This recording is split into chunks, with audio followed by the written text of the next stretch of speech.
Ho Kazar, everybody, and welcome back to episode 23 of Fallout Camps. Bloody hell, we're 23 episodes into this thing.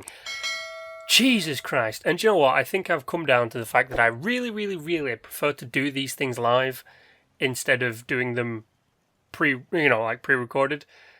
So get ready for everything from now on being live. But we're down here, and normally I don't review camps that are foundation, stairs, floaty camp. However, this camp was actually pretty nice. So I decided, do you know what? I'm going to go right out and I'm just going to give it a review because it deserves it. Now, there are 3 purifiers, but none of them are open, so there's no extras there. And to be honest, the design ain't that bad. You know I'm not a fan of floating buildings. I think it's a waste because all you really need to do is just put in like 4 stilts from the stairs section to hold it up, and it makes sense. But the interior was absolutely beautiful. Apart from this bed, I was kind of doing my head in a little bit. But it's minimalistic. It has the required amount of interior stuff. It has a bed, it has chairs, it has lights, it has basic decoration. So the layout is actually not that bad. Obviously, it was still built for Halloween, and this display area up here was actually quite nice. I do like seeing people display the stuff they collect. So, layout-wise, though there is a bit of room for improvement, and I did like this dome being a nice area you could sit and all this kind of stuff. The layout, it's a 7, okay? The layout's a 7. It would have been an 8 if it wasn't floating and if there was a little bit more to it. The design of the building is a 6. Like, you will immediately lose points no matter what if your building is floating without any viable reason. However, the prices were pretty basic. The fact that, they've kind of gone for this whole marking of things in a correct manner. And as you saw with the Nuka-Colas and the bobbleheads are at a good price. The junk is at a decent price as well. Yeah, sure, you can find a lot of it pretty easy, but if you just need something real quick, like, just a bit of cloth or a bit of aluminium, boom, there you go. And, also comics. I mentioned to stop and check out the comics, see what they had. But yeah, bish bash bosh, you can come on in and you can check out shit pretty damn easy, my friends. It's all there. Come on, like the Fashionette stuff for 400, that's pretty cheap, man. So overall, what am I going to give the prices? They were all pretty decent, and I think I'm going to go with a 7. I'm going to go with a 7. It's just the way it is. Now, there was no extras, so put that 0 down for that.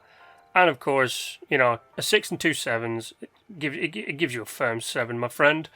I think your camp was good, and your prices were pretty decent. It was nice to see prices that either someone had actually put a little bit of thought into, or done a little bit of research into. So it was nice to see that. So obviously, from me, it is a big old... Well, technically here it's a 50-50 because I wasn't sure, but going through it, it's a big old thumbs up from me. So yeah. However, we move on to this one. Now, there is no introduction pan because I was in a little bit of a rush recording this one. But this one is pretty sound. The design's kind of strange for the fact that it's basically just a box that has a set of stairs at the back. Don't know why. And it has a locked off generator room, which was interesting. And by the way, these holes that you have in the roof, very easy to fix. Incredibly easy to fix, actually. So I don't know why they were there. But I did like, I see a lot more people using this camping home. I can't remember what it's called. This weird silver thing. I see a lot of people using this as a shop or as a place to display stuff. That's perfectly fine. I actually quite find it interesting that people are utilizing something that's basically utter crap. But the little workshop they had in here, and they also had a purifier right there, so that's 0.5. Must mark that down. Yeah, the interior was pretty basic. They could have raised the foundation a little bit more to get rid of that dirt. under the benches right there. However, this area here, it was planned out pretty damn decently. So the design of the thing, though it's just a box and it's got some stuff missing, is going to be a 7. And the layout, the interior layout, is also going to be a 7. The only thing I would have changed on the layout is maybe defining areas more specifically. So where you've just got a cooker and then the appliance cooker, yeah, that's not really a kitchen. The bedroom was nice. The front room was nice. I turned your TV off, by the way, because you don't want to leave You don't want to leave tube TVs running. They will blow up. But the other stuff out here, the vending machines, they were labelled as well. So that's also a 0.5. Look at that. You've got an extra 1 point already. Some of the civil era wardress there, you can find them pretty easy. You can find a lot of stuff pretty easy, and sometimes it'll just be given to you for absolutely no reason whatsoever. So yeah, the prices were... But that is a lot of 50 caliber rounds. I've just noticed that. Ooh, I don't know. The jackies, I don't know. You did have a lot of stuff at a fair, decent, or basic price. Do you know what? I'm gonna do a kind of a repeat, but also a reversal. So whereas the first camp was a 6, a 7, and a 7, I'm gonna go 7, a 7, and a 6.